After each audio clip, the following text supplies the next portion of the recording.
Continuamos haciendo comunicación con otros son aquí en Con Punto y Coma, Supercanal 33, la señal Caribe, Canal 34, señal de vida.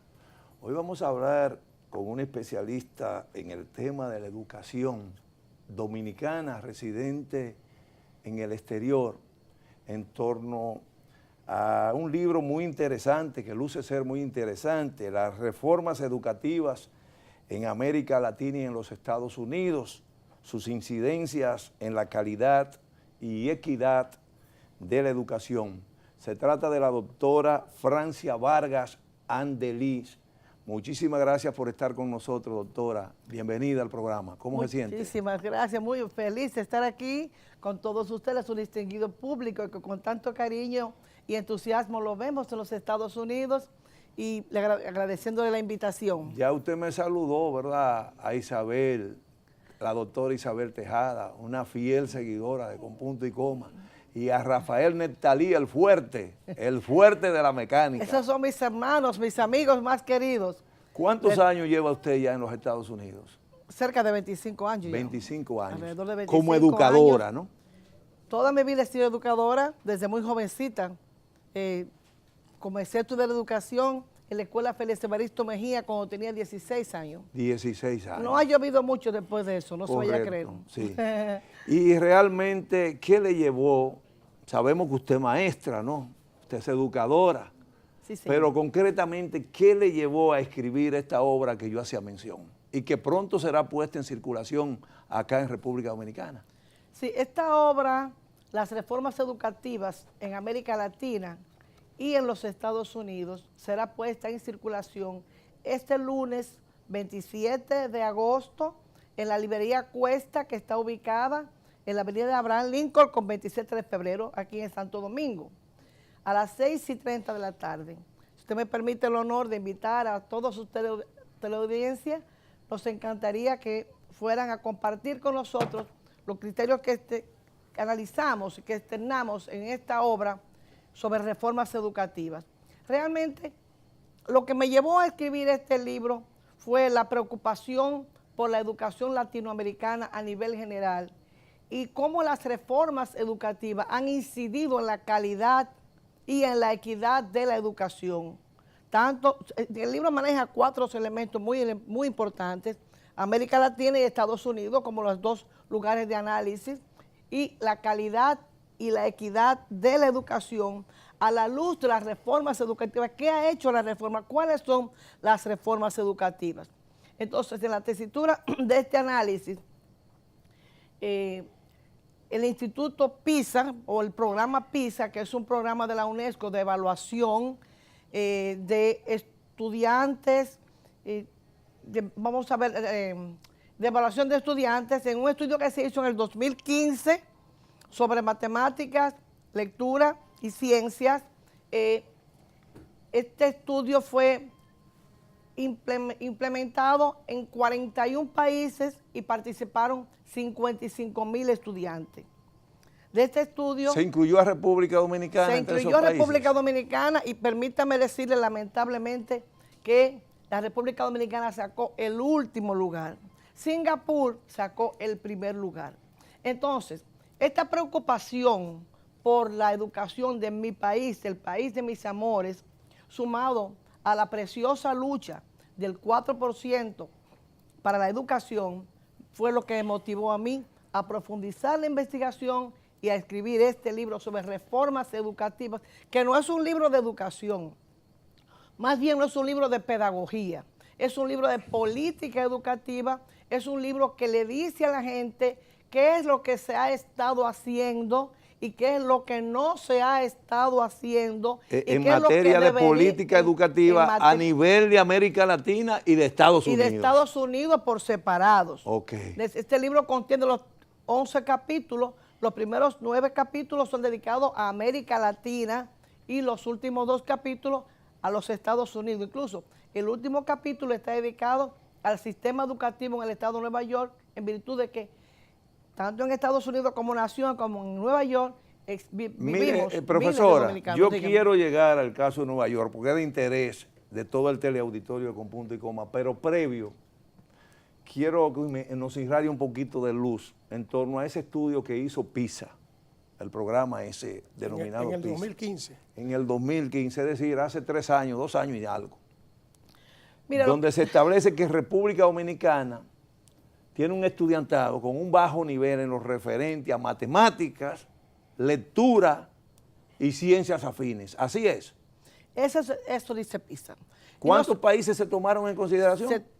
41 países y nosotros quedamos en el último. Latinoamérica en realidad no quedó en los primeros lugares. Europa quedó en los primeros lugares. Mira qué es lo que sí, sucede. pero República Dominicana no quedó tampoco en una posición agradable dentro del marco de América Latina. Quedó en el último lugar. Incluso el 10º foro latinoamericano de educación, que también se llevó a cabo hace muy poco tiempo, creo que en el 2012, también dijo que en República Dominicana la educación estaba en el último. Todo esto quiere decir que en materia de políticas educativas estamos quemados en la República Dominicana. En materia de política educativa estamos quemados, no solamente la República Dominicana, sino muchos países latinoamericanos, pero lamentablemente los parámetros nuestros son los más bajos. En buen dominicano estamos feos para la foto, eso es lo que usted quiere decir. ¿Y usted sabe por qué? ¿Eh? ¿Usted sabe por qué? Sí. Porque nosotros respondemos a unos parámetros que no se compadecen con la realidad social de lo que necesitan nuestras comunidades en términos de educación. Aquí la educación ha sido el sector más manipulado en términos políticos. Cuando se produce un cambio de gobierno, los presidentes entrantes votan al zafacón todo lo que hizo el gobierno anterior y comienzan planes nuevos, comienzan a llegan genios y comienzan a cambiar todo. Y dejan las escuelas que estaban construidas, nunca las terminan, como ha pasado, por ejemplo, en San Francisco de Macorís hace poco. Comienzan a hacer préstamos internacionales para desarrollar programas, todo esto para poder pagar deuda de campañas que tomaron previamente y para poder. ¿Y qué es lo que usted quiere decir, doctora Francia Vargas? Usted lo que quiere decir es que es un sofisma la revolución educativa en la República Dominicana. Es una mentira piadosa, dígame con sinceridad, en sentido general. Bueno, posiblemente sí. ¿Usted sabe por qué? Porque la educación no es un sistema educativo que sea exitoso si no toma en cuenta la realidad social, económica y política de la familia. No solamente en la República Dominicana, no es posible que haya una impartición de justicia social si no se va al grano, si no se le resuelve los problemas. Pero se está dando desayuno y se está dando almuerzo en las escuelas. Se está desayunando. Doctora, y eso no funciona. Eso no mejora la calidad de la enseñanza o del aprendizaje.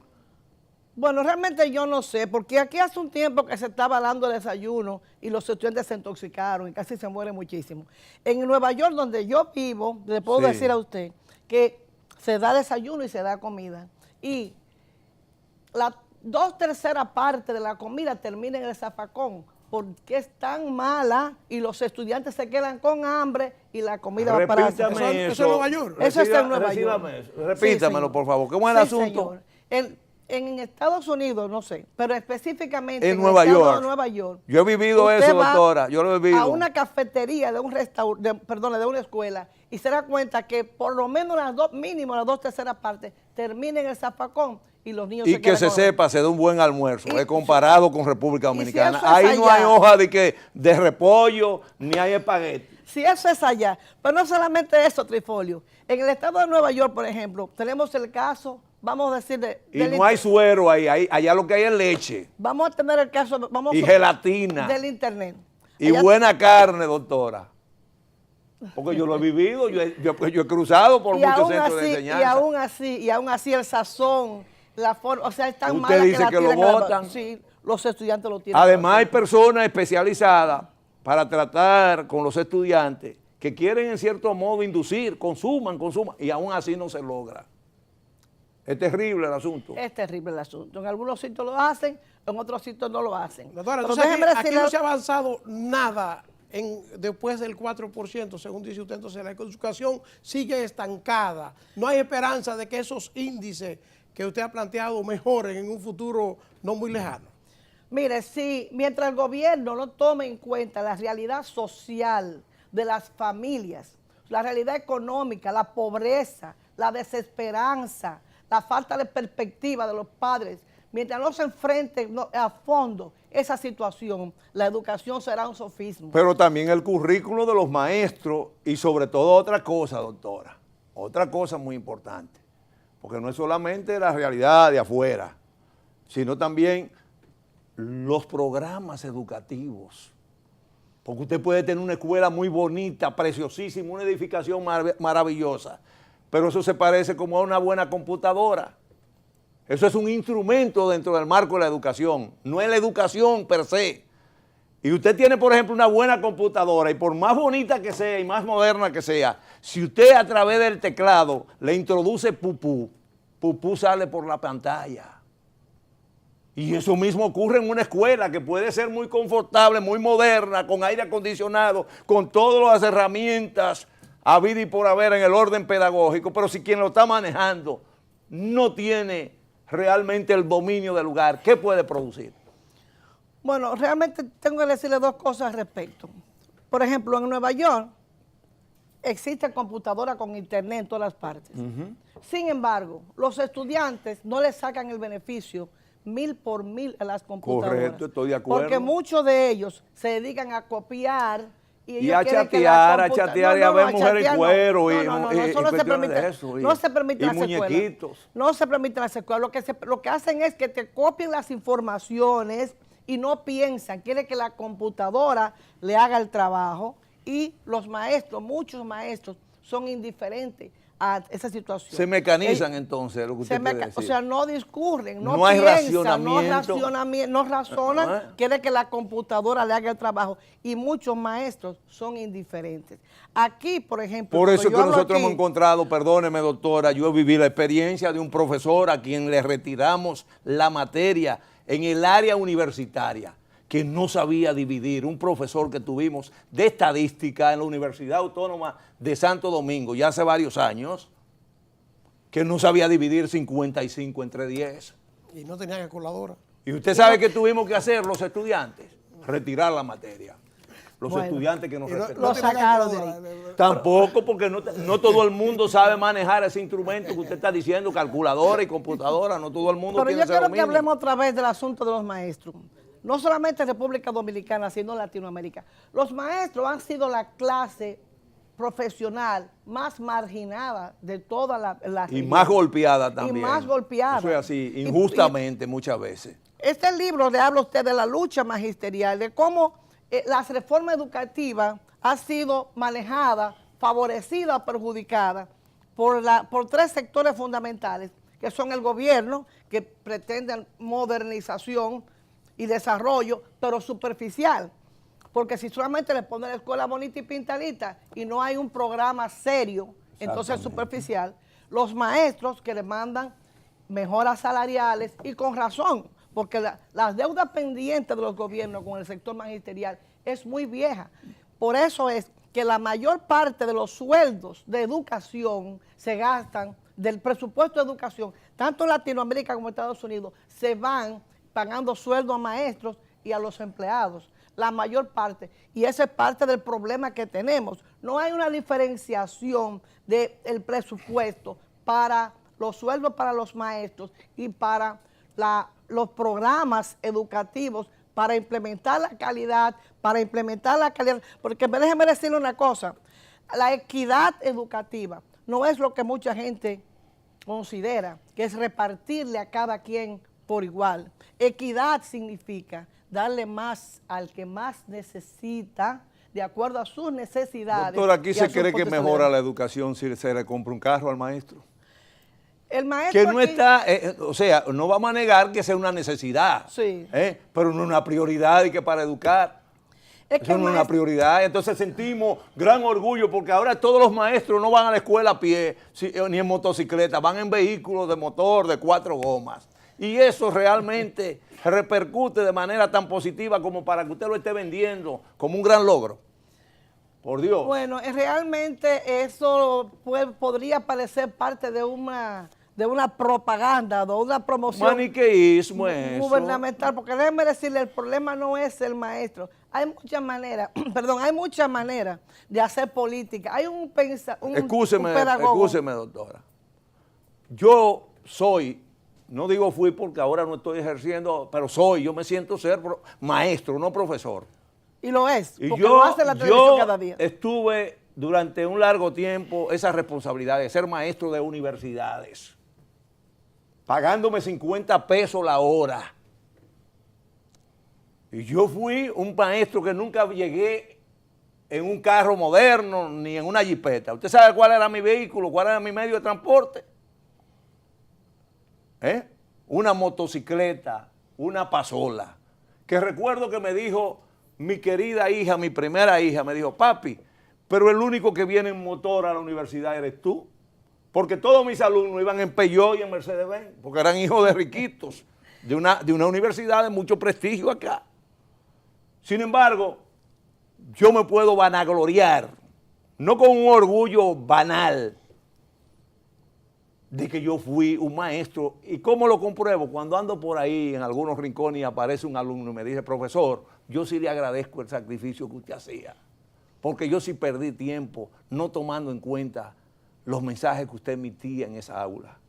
Esa es la parte humana de la educación. Entonces, eso sí me hace feliz. Pero eso de que si yo iba en jipeta o se iba en... No. Doctora, vamos a volver de nuevo porque ya el tiempo es muy corto. ¿Dónde es que se va a poner en circulación y cuándo esta obra, las reformas educativas en América Latina y en los Estados Unidos, sus incidencias en la calidad y equidad de la educación?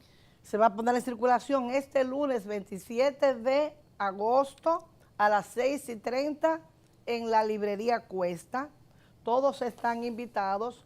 Ahí vamos nosotros a dilucidar con más calma estos temas y vamos a repetir una frase que no sé si estamos terminando. Sí, estamos terminando, el doctor lamentablemente.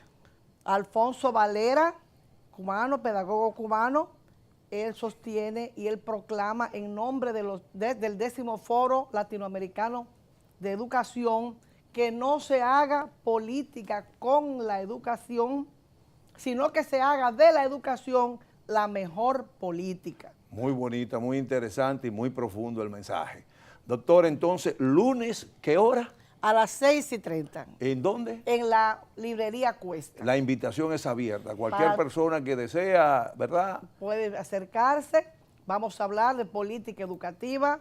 Vamos a explicar cómo funcionan las reformas educativas en América Latina y cuáles son las reformas educativas y cuáles son los avances de la educación, tanto en la región latinoamericana como en Estados Unidos y en República Dominicana, que está incluida. Gracias del alma a la doctora Francia Vargas Andelí por estar con nosotros en Con Punto y Coma. Vamos a hacer una pausa y en breve vamos a recibir nuestro segundo invitado aquí, donde vienen a conversar aquellos que verdaderamente tienen algo que decir.